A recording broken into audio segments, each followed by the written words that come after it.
The most powerful thing that I can give to anybody thinking about Web3 identity, security, and trust is ownership, right? Starting with ownership, starting with building systems that engage that ownership and uh, also think about the fact that ownership of what? Ownership in our lens right now, one of the key things is our data. So looking forward at both of those lenses, offline and online, I would say that the most powerful thing for people to think about today is how to continue uh, thinking about building systems where you can take ownership of your data. And if you have a community, continue to build systems where you can own that community on and offline.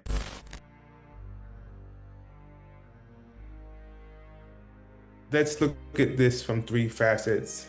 One, ownership, two, permissionless, and three, value creation, right?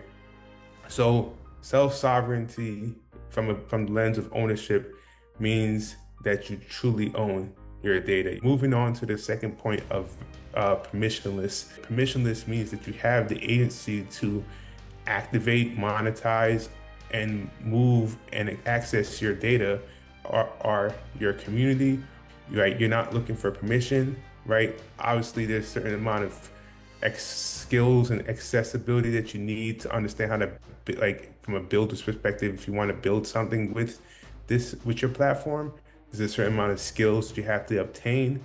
But once you obtain those skills, whether it be maybe media production, content creation, web building, you should be able to operate in a space where you have to no longer have to ask for permission. We often are extracted from what that looks like in a better scenario from a value creation standpoint is our communities coming together, recognizing that our attribution, our data, when committed to anything in this world, the price goes up, right?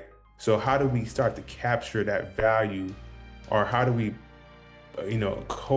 coexist amongst one another in a way where we can collaborate and create that value with our IP, but also our voice, our opinion is also another and because what I've found through research is that 59% of people in the world will buy a product after Black people are mentioned in the product, or if it's endorsed by a Black person, 59% more sales are more likely to occur. That's a big number to think about and how much value that we already drive as a culture.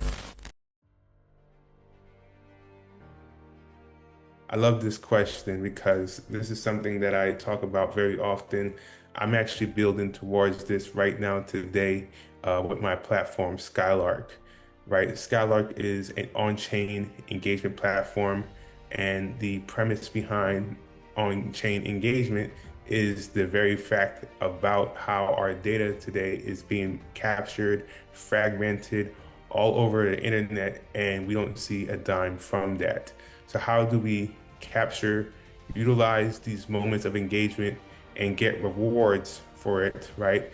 That small conversation about being rewarded for your engagement, to me, it has a longer pole on the back end of it, which I'm very excited about, right? Especially as we look at AI as well, right? Marketing dollars are spent from major corporations into different communities with a assumption that there's going to be a certain amount of ROI. When it comes to our communities, that ROI is definitely there, right? And that's why they continue to leverage our culture, because as I mentioned, every time we endorse something, there's a 59% increase in those sales of those products. So our culture definitely moves the needle. How do we capture the value of that ahead of time is something that I am looking to build a thesis around. As companies, as organizations, we need the ability to basically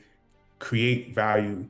What that looks like in my early thesis that I'm forming around this is that it looks like us being able to uh, almost like an RFP, right?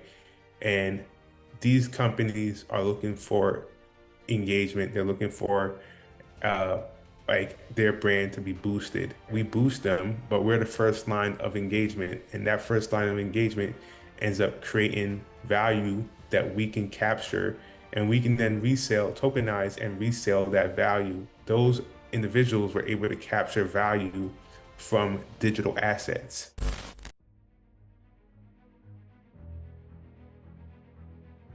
One of the things that I also think about when it comes to this is decision making, right? It's one thing to think that you own something.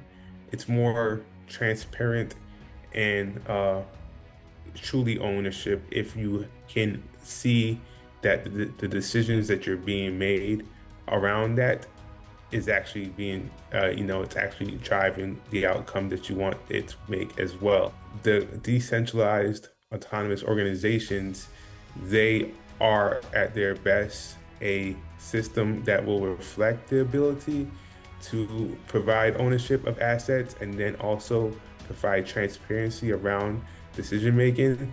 And I know they're formally right now a pretty new concept, but again, at their best, DAOs do serve that purpose to really help us exercise what ownership and trust could look like at scale.